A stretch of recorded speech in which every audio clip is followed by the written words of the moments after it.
होदरन मारे नमस्कारम। बधाई हो आपको कि केरला के अंदर 100 सीट लेकर एक बड़ी जीत कांग्रेस पार्टी ने हासिल की है। हमारे पास एक भी राज्य नहीं था, ना बंगाल था, ना तमिलनाडु था, ना असम था, ना केरल था, और एक बड़ी जीत हासिल की है और एक राज्य में पूर्ण बहुमत के रूप में आज कांग्रेस पार्टी का सरकार बनी है। कांग्रेसी कार्यकर्ताओं को बधाई।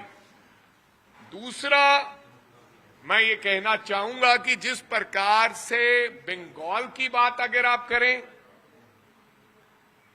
तो बीजेपी को जीत जो मिली है, पिछली बार बीजेपी 77 और 76 सीट उनके पास थी वहां पर एज ए ऑपोजिशन। तो निरंतर बीजेपी का जो फोकस था पिछले कई सालों से बंगाल रहा, फोकस एसआईआर के माध्यम में भी रहा। एक कॉन्स्टिट्यूंसी से 40-40 हजार वोट काट दिया गया और 2.5 लाख पैरामिलिट्री फोर्सेस के जो लोग थे, वो सिक्योरिटीज और जो तमाम रील्स आपने देखी और वीडियोस देखा, जो गुंडागर्दी का नंगा नाच जो डेमोक्रेसी के कातिलों ने किया, वो आप सबने देखा। और एसआईआर की और इलेक्शन कमीशन की बंगाल के अंदर जीत हुई है।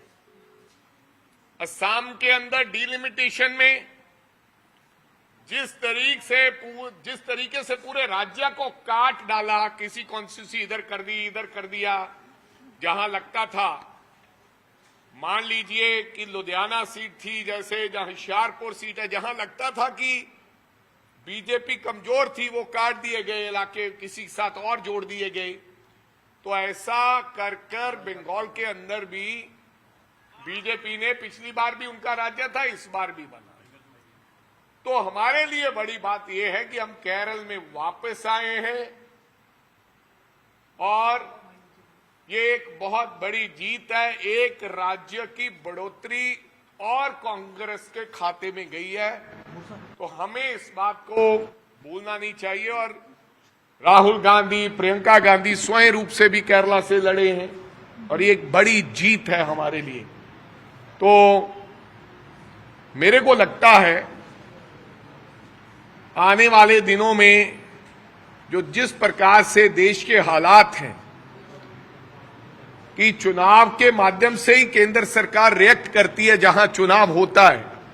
अब पेट्रोल और डीजल के दाम भी बढ़ने वाले हैं, जो सरकार ने रोक के रखे थे सब्सिडीज देके, और बहुत सी चीजें और बहुत परिवर्तन होगा आने वाले दिनों में। और ये एसआईआर की जो पोल है वो तमाम पार्टियां मिलकर खोलेंगे। तो एक जो वोट चोरी हमेशा राहुल गांधी कहते हैं, उनका उस चीज का भी मुखौटा मेरे को लगता है देश के लोगों के सामने जाएगा और उतरेगा। लेकिन हां, फिर भी जो हुआ, क्योंकि लोकतंत्र है, हम सब मानते हैं, लेकिन जनता ये भी जानती है कि कैसे जीत वो वहां पर हासिल हुई।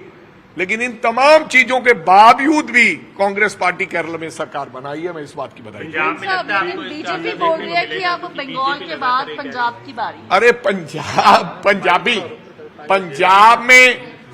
पंजाब में तो इनकी एक सीट है, दो सीट हैं। और पंजाब में ये करने की हर कोशिश तो करेंगे, लेकिन पंजाब एक ऐसा राज्य है जो देश के तमाम राज्यों से अलग दिखता रहता है, वो अलग काम करता है। आप मेरी बात याद रखना, मोदी जी ने राम मंदिर के नाम पर, हमारे गुरु के नाम पर भी इस पंजाब को बांटने की कोशिश की और पोलराइजेशन की कोशिश की, लेकिन पंजाब बटा नहीं। उससे पहले एक आधी सीट पंजाब में पार्लियामेंट में आ जाती थी, लेकिन एक भी सीट इस बार पार्लियामेंट में उनको नहीं मिली, जबकि पूरे देश में राम मंदिर का बोलबाला चला, मोदी जी का जलवा चला। लेकिन यहां लोगों को पता है कि हमारी फर्स्ट चॉइस कांग्रेस है। और जिस प्रकार की रणनीति बीजेपी अपना रही है पंजाब के अंदर, आपको पता है पंजाब के आज के जो लॉ एंड ऑर्डर की स्थिति है, भगवंत मान जी तो जिम्मेदार हैं, आम आदमी पार्टी जिम्मेदार है, बराबर की जिम्मेदार बीजेपी भी है। क्योंकि आधे पंजाब के ऊपर तो बीएसएफ का राज है, बॉर्डर सिक्योरिटी फोर्सेस का 50 किलोमीटर तक का एरिया है, बॉर्डर से 50 किलोमीटर। फिर लॉ एंड ऑर्डर, फिर ड्रग्स का जिम्मेदार कौन है?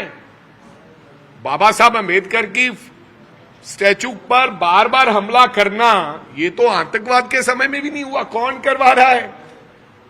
कौन बांटना चाहता है पंजाब को? कौन, किसने गैंगस्टरों को साबरमती जेल में बंद किया हुआ है? किनकी पनाह पर वो साबरमती में बंद हैं? जो पंजाब में लोगों का कत्ल करवाते हैं वो गुजरात की साबरमती में बंद है। और किसने कानून बनाया है कि साबरमती से बाहर नहीं आ सकते, इनको कोई प्रोटेक्शन वारंट पे नहीं लेके जा सकता?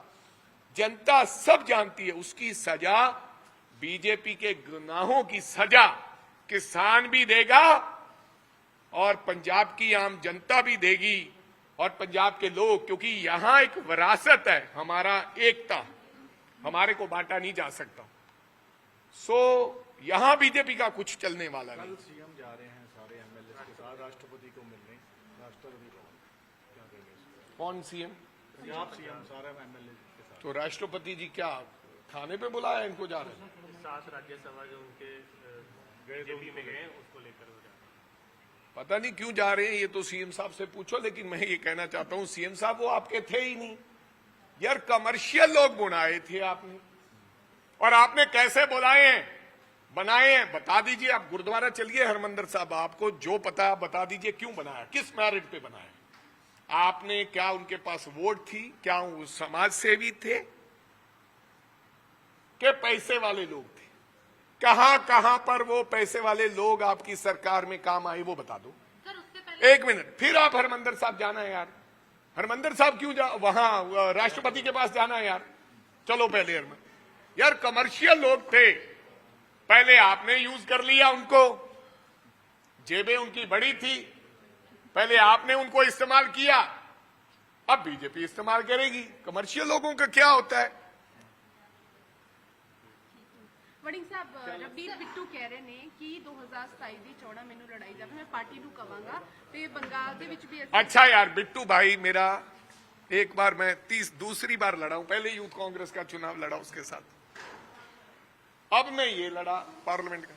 अगर बिट्टू भाई विधानसभा लड़ेंगे बता देना भैया कहां से लड़ोगे, मैं ही तुम्हारे सामने लड़ूंगा, लड़ लो कहां से लड़ूंगा। यार ऐसे क्यों?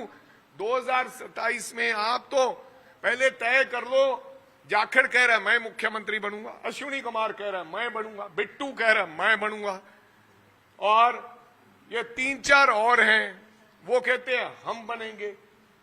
इनको अभी तो हमारे पंजाबी में कहावत है, पिंड बन्निया नहीं थे मंगते पहला। अभी यार पिंड वसिया नहीं, अब पिंड बन्निया नहीं वसिया नहीं कोई गल है। तो भाई पहले कुछ कर तो लो। 2 सीट है यार तुम्हारे पास, एक पार्लियामेंट नहीं है, तो बातें बड़ी बड़ी है। ਕਹਿ ਰਹੇ ਨੇ ਕਿ ਨਰਿੰਦਰ ਮੋਦੀ ਮਾਡਲ ਨੂੰ ਇੱਥੇ ਵੀ ਲਾਗੂ ਕੀਤਾ ਜਾਏਗਾ ਤੇ ਬੀਜੇਪੀ ਦੇ ਵਿੱਚ ਬਹੁਤ ਸਾਰੇ ਲੋਕ ਆਣਾ ਚਾਹੁੰਦੇ ਨੇ। जो बसें जा रही हैं हो सकता है कि बीजेपी के ऑफिस की तरफ मुड़ जाए। कौन सी बसें? ਐਮਐਲਏਸ ਦੀਆਂ। हाँ तो ले जाओ, अगर ये माल आप ले जाओ जैसे राज्यसभा। यार तेरा बिट्टू भाई कोई पता है यार? बिट्टू, अच्छा बिट्टू भाई ना, बिट्टू भाई क्या है, मेरा तो पुराना मित्र है तो मैं उनकी रिस्पेक्ट करता, लेकिन बिट्टू भाई की कब गाड़ी पुणे जाते जाते लखनऊ चली जाए ये उनको भी पता नहीं। वही चड्डा को कहते थे मैं तो कैट वॉक कराऊंगा, इनको पता ही नहीं लगा वो Z+ बराबर की सिक्योरिटी ले गया। आज चड्डा साहब ज्यादा पावरफुल हो गए बिट्टू जी से, इनको पता ही नहीं लगा, जाखड़ को ही नहीं पता लगा। ये कह रहा हम कैट वॉक कराएंगे, वो कराएंगे। यार कम से कम देश के गृह मंत्री के पीछे जाकर आप बैठ जाते हो, लेकिन उससे बातचीत भी कर लो भैया कि यार क्या करने वाले हो। मेरे को लेकर आए थे, आपने मेरा दर परिवर्तन कराया, मैंने कांग्रेस को छोड़ा, लोग मेरे को गद्दार कहने लगे इस बात के ऊपर। तो भैया यार, अब जिनको तुम ला रहे हो जरा मेरे से भी पूछ लो, इनको भी सपना दिखाया गया था कि पंजाब तुम संभालोगे। जाखड़ को भी यही सपना था, अमरिंदर सिंह को भी यही सपना है। अब अश्विनी कुमार को कहा कि यार ये तो बाहर से आए हैं, तुम्हारे को संभलवाएंगे पंजाब। ये सबका ऐसा ही काम चल रहा है। सर राघव चड्ढा भी कल सीएम भगवंत मान तो पहला जो राष्ट्रपति ਨੂੰ मिलन वाले ने ਉਹਦੇ बारे की कुछ कहना ये सब यार लोगों को बेवकूफ बनाने की इनकी आदत है। अब राष्ट्रपति जी इसमें क्या करने वाले हैं मेरे को पता नहीं है, ना कुछ होगा। क्या करेंगी राष्ट्रपति जी इसमें? कुछ होने वाला नहीं। एक ये नैरेटिव तैयार करना चाहते हैं बीजेपी आम आदमी पार्टी वाले की इन्होंने गद्दारी की है। कौन सी गद्दारी की है? पहले ही जो आपकी पार्टी में वो तो सब अलग अलग पार्टियों से आए हुए हैं ना भाई। और राघव चड्ढा को मैं तो, अगर मैं राघव चड्ढा की जगह होता तो शायद ऐसा ना करता, क्योंकि यार भगवान भी कोई चीज है। क्योंकि है तो एक नौजवान साथी था छोटी उम्र का, जिसको आम आदमी पार्टी ने बहुत कुछ दिया यार, बड़ा काम किया उसका, लेकिन उसने जरा भी आसान नहीं माना। तो आगे बीजेपी का कहां मानेगा वो? तो ऐसे व्यक्तियों से इन्होंने करवाना क्या है? हमें तो ये माल चाहिए नहीं, और अगर रवनीत बिट्टू ने इनकी बसें लेके जानी है तो ले जाए भाई, हमें तो नहीं चाहिए।